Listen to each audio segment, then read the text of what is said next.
Happy Friday, everybody. Dr. Jacqueline Burns at the In Vitality Wellness Center, your Wellness Way affiliate in the South Denver metro area in Colorado, bringing you this Friday quick tip on breastfeeding. So I want to talk to you guys today, Breastfeeding 101, and why I believe breast milk is that liquid gold. So I want to give you guys the tools today, the knowledge, and empower you to know what this is moving forward and why it's so important, because I really feel like there is a lack of education and support surrounding this in the US, unfortunately. So dads or dads-to-be, do not turn your ears off. You are not the exception. You need to be part of this equation. It's equally important to have full family support. So if you have kids or are intending on having kids someday, let's listen up to this information, because it's really important for dads as well as ladies. If we're not to the point where we're going to be breastfeeding yet, but you hope to have kids in the future, or maybe you haven't started off on a good foot with your first or second kiddo, but you're hoping to change that, then listen up, because sometimes it just helps to get some information that you didn't have before. So to all those mamas out there, this is a judgment-free zone. If you're able to breastfeed, I'm so happy for you. If you're not, it's totally okay. But I want to stress the importance of why breastfeeding is so important and the benefits for mama and for baby today. So hopefully this will help you moving forward to have some great information. So let's kick it off, you guys. What is breast milk? So we've got two types of breast milk. We've got colostrum, which is also known, aka liquid gold, and we've got regular mature breast milk. And you'll notice they look very differently. And that's because they are comprised of different things, and they come at different times. So colostrum is actually starting to be produced about halfway through the mother's pregnancy.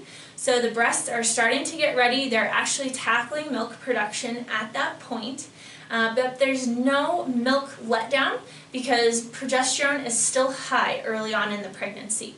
Progesterone is really the one that's preventing all that milk from getting out in the beginning. So mama's breasts are preparing milk about halfway through the pregnancy, and when they're ready is postpartum. So progesterone, as it comes out when the baby's born with the placenta, the progesterone levels in the mama's system drop dramatically. When that happens, that signals the body that we're ready to go ahead and let down the milk. Baby is here. And there are a few times, especially towards the end of pregnancy, a mom might have a little excretion, which is normal, but that full breastfeeding mode will not stop until those progesterone levels drop postpartum, so after baby's born. So when that happens, a process called lactogenesis, which is just a fancy word for milk production, starts to happen, and the hormone prolactin takes over. So it's this autoendocrine feedback system, and that's why it's so important to get that breastfeeding established the first few days, because once progesterone's out of the system and prolactin takes over, it does become a supply and demand type of thing. So as more breast milk leaves the breast and goes to the baby, more is produced. So that's feedback loop is really important. So as baby grows more and starts to eat more breast milk, that signals the breast to make more. So it's definitely that feedback system, and that's why it's really important to get it established in the beginning. So it's really cool, and why colostrum is so special, you guys, is because it is the first thing that baby gets. So there is a huge amount of leukocytes, which is just a fancy word for autoimmune cells. So the immune system from the mama is passing to the baby through her milk at the beginning. There's all types of special things just to boost that immune system, because this is the first time that baby is outside of the womb. And so it's really important to get that baby established in the beginning. So there is a huge amount of immunities built into the colostrum. Now, about 2 to 4 days later, so postpartum, so after delivery, that's typically when most moms notice that their mature milk is coming in. So you'll see that shift in color. What's interesting is there's not a lot of fat and sugars in this colostrum in the beginning. There's a ton of protein as well as a lot of other types of factors, just because baby comes out kind of ready and primed and has some energy resources those first few days. And the interesting thing also with colostrum is baby's stomach starts out at about the size of a grape, you guys. So a little bit of this goes a very long ways, which is also really good. As that mature milk comes in, you'll notice the composition changes. There's definitely more water, there's more fat, there's more sugars. So we'll go over the exact composition of breast milk next. But this is also still really important because as the baby grows and changes, the breast milk does with it, which is really cool. So that leads us to the next thing, which is what's in it. Let's take a look and dissect what is actually in breast milk and how does it differ from formula. So one thing that I want you to notice is this is all the things that are in breast milk, and I could read them off, but that would take a very long time. These are the things that they have packed into formula, and it's not much, you guys. So literally, there are over 200 known things, so known nutritional components and different pieces of breast milk that has been documented in the research. That is a ton of stuff compared to just these few things. The other really, really big piece of this, and they're spread throughout here, is about 10% of human breast milk is made up of immune components. So these, again, can be leukocytes, which are your immune cells. It can be natural T killer cells. There's a lot of different pieces to your immune function, and about 10% of your breast milk is that immune function passing from mom to baby. Another really interesting thing is if the mom or the baby do get exposed to something while they're breastfeeding, that feedback loop happens to mom. She'll produce the exact antibody that's needed or pump out some killer cells or some different types of immune things to help the baby and to help herself. So during that breastfeeding time, we actually get a really, really healthy mom and a really healthy baby. Breastfeeding moms definitely report that their children are sick less. So benefit for both mom and for baby. You'll notice here too, there's a ton of things in here that are live, you guys, that cannot be manufactured and put into formula. A big piece of this is growth factors and enzymes. There's just pieces of these, you guys, that have to be activated and what's called bioavailable in the body. And that simply cannot be manufactured and produced artificially with milk products, which is what is formula. So that is a huge thing, you guys. And it's definitely recommended by the American Academy of Pediatrics here in the U.S. that you breastfeed your baby for at least 1 year. The World Health Organization and UNICEF both recommend 2 years and beyond. And so really that nutrition for the first year of life, you guys, is huge for those babies. You're just giving them everything that they need. Another important thing that I like to point out to all my parents out there is you actually don't get digestive enzymes, which is what breaks down food, until baby has some teeth. So until that baby actually produces teeth into its mouth and they pop through, it's not producing any digestive enzymes to break down solids. So that's why I always tell parents it's best to start introducing solids when that baby actually has teeth. Before that, your baby gets, trust me, everything that it needs from breast milk. You can exclusively breastfeed. There is water built in. It's right here. I get asked this question a ton too. Do I need to supplement my baby with water? Absolutely not. It's actually not good to do because your breast milk will change according to what the baby needs. So if baby goes through a huge growth spurt, it's going to give that baby more protein, more fats, because fats are a huge piece of brain development, you guys.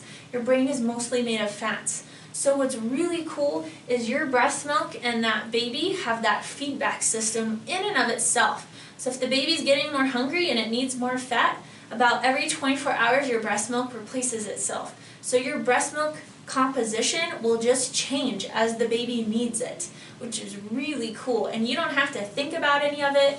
Formula feeding, you guys, It has a couple different phases of formula, and there's different types if the baby has a sensitivity or an allergy to something specific. But there is no way that the manufacturers can do what this system does and provide that feedback the way that our body can. And it just does it automatically. You do not have to think about any of it. So it is a very unique, highly, highly intelligent design there that benefits both mom and baby. And the thing that I always like to point out is breast milk is free. Formula costs money, you guys. And we'll talk a little bit later about the detrimental access, unfortunately, that U.S. moms have to it, which I think hinders the process quite a bit. So, in terms of just what's in it, it's off the charts good for that baby. What's also really interesting is all these things are built to survive that baby's gastrointestinal system. And once it goes through that GI tract, it goes straight into the bloodstream. So, those things are absorbed very, very readily. And again, that is stuff that you just cannot manufacture. So it's really important that these things get into the baby's system. They're designed already to do that, and they're able to do that very rapidly. The next thing is benefits. So let's talk benefits, you guys. What are the most important benefits of breastfeeding? The thing that I always start off with is literally you have 14 times more likely, you're reducing that infant mortality rate by 14 times if you're able to get a latch within that first hour postpartum.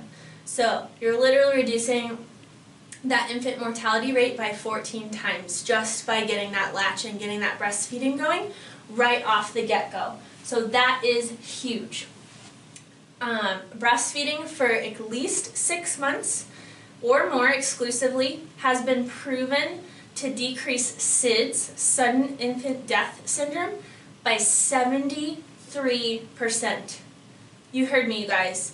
That is where a baby passes away unexpectedly within the first year of life, and upon autopsy, they have no reason, nothing like suffocation or nothing like an allergic reaction happened. Baby just passes away unexpectedly.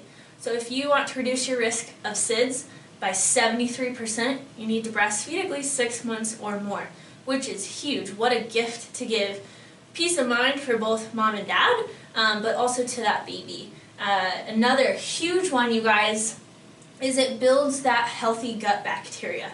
So gastrointestinal reflux, so that reflux that can happen with babies, that happens quite a bit. It is not as common in breastfed babies, so it's a lot less common. You're also building that healthy flora. So it's so important, you guys. About 70 to 80% of your immune function is in your gut. It's in your digestive tract. So if you are not starting that baby off by giving it the building blocks to build a healthy gut flora, you're really setting that baby back in terms of just getting them set up properly and getting all their systems up and working properly. So super helpful. It sets up that gut flora beautifully. It reduces that risk of reflux from happening. Another thing that I love is less allergies. So in terms of immune function, and I was touching on it earlier, it is huge, you guys. You're giving the baby basically the mom's immune system for that time that you're breastfeeding, while that baby's immune system is starting to establish on its own. So basically you're giving the baby a little ghost immune system. So you're protecting it with mama's immune system, and you're helping build its own immune system, so when breastfeeding has finished, it's going to be a lot less likely to have any issues. So because of that, parents, you get a reduction in ear infections, you get a reduction in colds, you get a reduction pretty much in any type of virus or bacteria, any type of bug that's going around that year. A breastfed baby is much less likely to get, and if they get it, the duration is much less, because again, mom can produce stuff the baby can't and pass it on to baby to fight off that issue much faster. Big piece of this too, like I was talking about building that immune system, is your baby is much less likely at risk for a type of autoimmune disorder. because you're actually setting up their immune system much, much better. So things like diabetes and future risks, even though it's not an autoimmune issue like obesity, these things are greatly reduced with breastfed babies, just because we're letting all the systems fire up properly. And you guys can just look around this chart. A big one for all my parents that are looking to support healthy brain there. Higher IQ, you guys. The fats that are produced in a mother's milk are just so much more bioavailable and readily absorbed to the brain. Your brain is mostly made of fat. So it is a big deal to get those fats up there, because there is a ton of growth and development that first year of life, just in brain function alone, despite the baby just growing. And we know that all the cells in the body are also made up of fat. All the different cell membranes have fat in them. So fat is a super important piece that the naturally occurring fat in human breast milk is just absorbed 10 times better than formula, and it's more bioavailable. So you're going to get that readily absorbed, like I was talking about earlier. It's just going to go straight into the bloodstream because your body knows exactly what to do with it. The other benefit besides those two that is huge is, again, just setting up the baby for a healthy respiratory system. So childhood asthma is extremely common, as well as a lot of other breathing issues. You can just go around the charts, and all these different things are huge just for setting up the baby's health and your future healthcare costs as a family. A healthy baby obviously costs a lot less than a sick baby. So we want that breast milk in there because it really helps develop these systems and get them fired up properly. Because it's really hard to change some of this stuff if we set it up the wrong way. The last piece of this, and we're going to get a little bit into politics, is, so what's the issue? Why are we having so many problems in the U.S. breastfeeding? And I think we kind of know the answers, but I'm going to start with the biggest one. And that is the U.S. is the #1 producer of milk products. That means formula products in the world. So because of that, they are everywhere. Literally wherever you choose to birth your baby, most hospitals will send you home with a care package that has formula samples in it. Most pediatricians have it readily available in their offices, and a lot of moms, as soon as you register for a registry or do different things online, you literally have it showing up in the mail on your doorstep, free samples of formula. And unfortunately, you guys, this just undermines the breastfeeding. It's just a way for a mom, when they're having that tough moment, instead of working through the issue, to go to formula as a crutch. And you guys saw the benefits of it. It's really just, it's not as good, you guys. It's much better for us to go with the breast milk as long as possible. So that is huge. I know this graphic is a little bit difficult to see, but the big thing that it's showing here is world breastfeeding rates. Because we have that lack, I think, of education and support for our U.S. mothers, we're behind, you guys. We are way behind on this world breastfeeding chart. So in case you're curious who's the highest, and these statistics are a couple years old, but they don't come out every year because it's a lot, obviously, of data to crunch. But Peru, Cambodia, even China, you guys, they're all in the 60s and 70s in terms of breastfeeding for an extended period. So this is breastfeeding exclusively to at least 6 months of age. So we do not have those types of numbers. In case you're wondering where the U.S. is, we are down here, right here, you guys, at 38% on this chart. So we are less than half of moms that are exclusively breastfeeding for those first 6 months. A big piece of this is obviously mother support. So just in terms of getting the mom her paid leave. Literally, I don't know if you know this, but the U.S. is only one of 3 countries that does not have paid maternity leave for our mamas. The other countries, in case you're wondering what they are Papua New Guinea and a tiny little country in South Africa called Lesotho. So, We are literally the only industrialized modern country that does not give our mothers paid maternity leave. Every other country in the world has some form of guaranteed paid maternity leave, which I think is a huge reason why you see our breastfeeding rates. This is just at 6 months. If you go out into 12 months, you'll see our rates drop even further. In the 12-month range, they're between about 19 and 40%. So they drop off quite a bit depending on which survey and statistic you're looking at. And literally, you guys, there is 83% of the countries worldwide that guarantee a full 100% paid leave for their mothers for at least 14 weeks.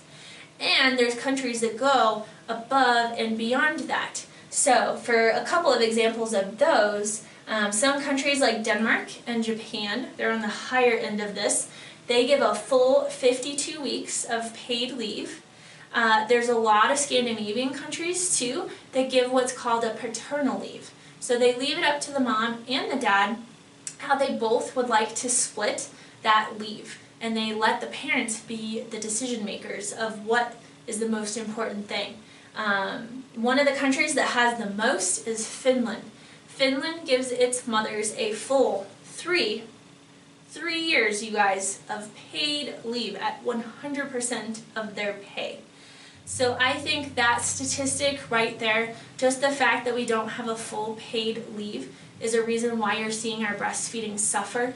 The milk products themselves, the fact that these formula countries have extreme lobbying power in the US.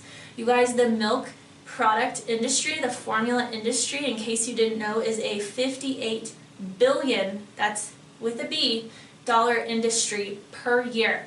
And obviously a huge piece of that is here in the US because that's where these products are made. And they are everywhere and they are readily available. So unfortunately for a lot of these parents, a lot of the times the problem isn't getting that latch the first few days, it's after you go home. We don't have enough support with expert lactation consultants, with mothers groups, with different things like that. Once you're starting to have some problems breastfeeding a few days or a few weeks in, to get these moms back on track. So I want to encourage all you moms, look for Breastfeeding 102 or your moms-to-be and my dads and dads-to-be. I'm going to give some tips next time on, what are the hurdles that a lot of these parents are facing? Why is breastfeeding a problem, or why does it get established and get off track? Things like, unfortunately, our paid maternity leave cannot be helped. But hopefully as we get more family friendly in the US and we get some new people up into Congress, we can get some things remedied and passed. Because I find that unacceptable, you guys. Moms need to be supported. It's a health issue, as you saw. We're getting these babies set up properly, and we're reducing the risk for so many issues down the road. Our healthcare costs, you guys, are at an all-time high. And this is a very easy thing that a lot of countries around the world are implementing and giving support and education to. And they're seeing the benefits, both in their babies, in their overall health of their country, and their mothers. So I hope that helps you guys. I hope you learned something today, and we'll see you next time for another Friday Quick Tip.